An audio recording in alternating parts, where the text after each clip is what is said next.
Hi everyone, David Jackson here with slingandstonemarketing.com, and in this video I'm going to give you 7 actionable steps you can use in your email marketing to turn leads into customers. Specifically, you'll learn how to get your leads to engage with more of your emails so they can get to know, like, and trust you and eventually buy from you. So let's jump right in. First up is to resend unopened emails. Yeah, really. There are a number of reasons your email didn't get opened, but the most likely one is that it got lost among all the other emails your prospect receives in a day. While this tip may seem like it's spammy, it's actually quite effective. Studies have shown that resending an email a couple of days later to those that didn't open the first one dramatically improve open rates. Most email providers have this feature and even allow you to change the subject line on it. So you can try something new like, "Did you see this?" or simply add "resend" to the subject line. Second is to use numbers in your subject lines. People get email every day and they usually scan through their inbox to see which subject lines grab their attention and then decide which ones to open.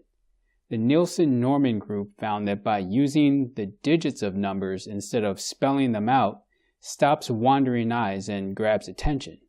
So if you had a subject line like 5 mistakes everyone makes when booking a vacation, it's best to use the number 5 rather than spelling it out. Words are basically patterns of letters, so when the actual number is used, it's like a pattern interrupt and your brain just can't ignore it. However, this doesn't work well if you are using numbers in the millions or billions. It's too many zeros for the brain to take in quickly. So instead, use digits for the significant part of the number and the word millions or billions for the order of magnitude. So for example, you would have 24 million instead of 24 million with the zeros after it. Thousands would be the only exception because there are less zeros and it's easier for the brain to comprehend that. Next is to be more personable. People like to interact and do business with people, not faceless companies and corporations. You'll get a far better rate of engagement when a person reading your email feels like they are interacting with another person. A couple of ways to go about doing this is to use your actual name in the from field for the name and address. So having John Smith with an email address johnsmith@abcplumbing.com looks a lot better than having ABC Plumbing with the email address noreply@abcplumbing.com. Also, when you write your emails, make sure you use the word you as if you are actually talking to them one-on-one. A great exercise to help with this is to imagine you are writing an email to your perfect ideal customer. And don't overthink the words that you use. There's no need to sound overly professional as if you are following an email script. Let your personality come through and use the words you would use in conversation. Number 4 is to provide value. If every time you send your list an email and you are asking them to do something that will benefit you, then that's a quick way of getting unsubscribes and unopened emails. You should only email your list when you have something valuable to say.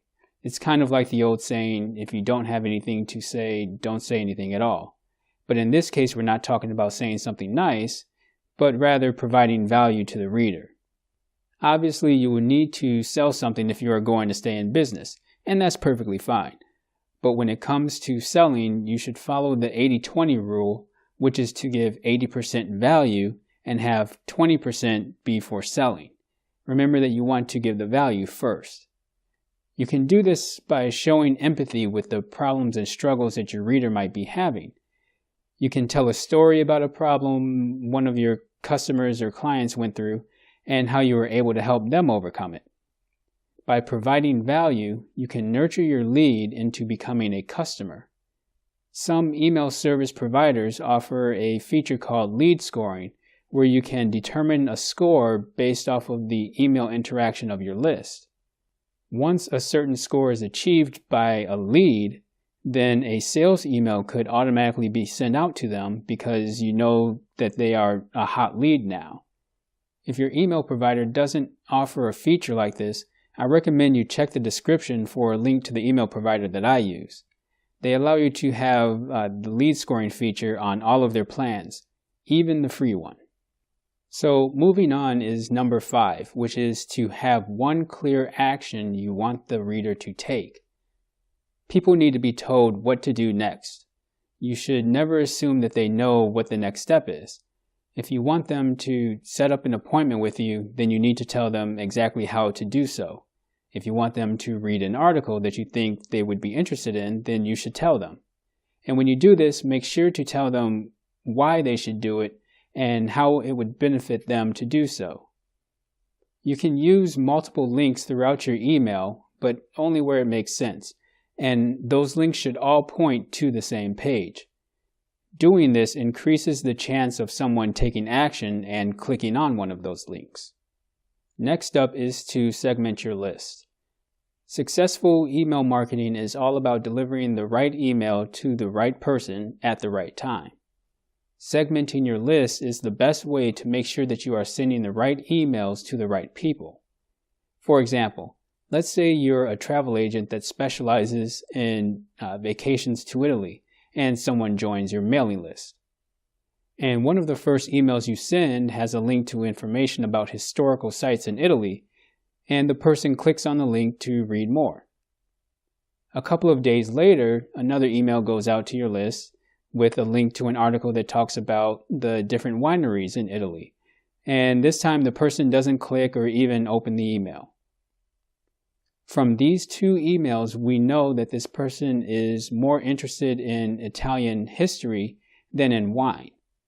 Now, your email provider should have a way for you to create tags which you can attach to people on your list depending on the actions and the links that they click on.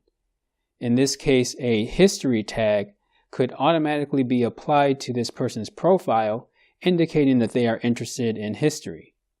By doing this, it segments them into a history group, which could have a sequence of emails sent out every couple of days that provides valuable information about historical Italian sites. They will be more likely to open and interact with your emails because you are sending them information about topics that they are interested in. If your email provider doesn't have a way to tag people based on actions within your email, then I suggest that you click on the link in the description to check out the email provider that I use. Lastly is to optimize your emails for mobile viewing. 66% of email opens happen on smartphones and tablets. So if you are using one of those fancy newsletter templates, or if your email uses images, then you need to pay attention to this. Make sure that you are using a responsive email template that will also resize images. Most email providers should have a way for you to preview what your email will look like on other devices. But just to be safe, it's best to send yourself a test email and check it on your desktop, tablet, and smartphone to make sure that there isn't anything strange happening. I hope this video was helpful for you, and if you like it, please give it a thumbs up. If you want to see more videos like this, be sure to subscribe right now. Just click the subscribe button and you're all set. Now, my question for you is, which of these tips are you going to implement first? Are you going to segment your list or maybe provide more value to your readers? Let me know by leaving a quick comment below. I thank you for taking your time to watch this, and I will see you in the next video.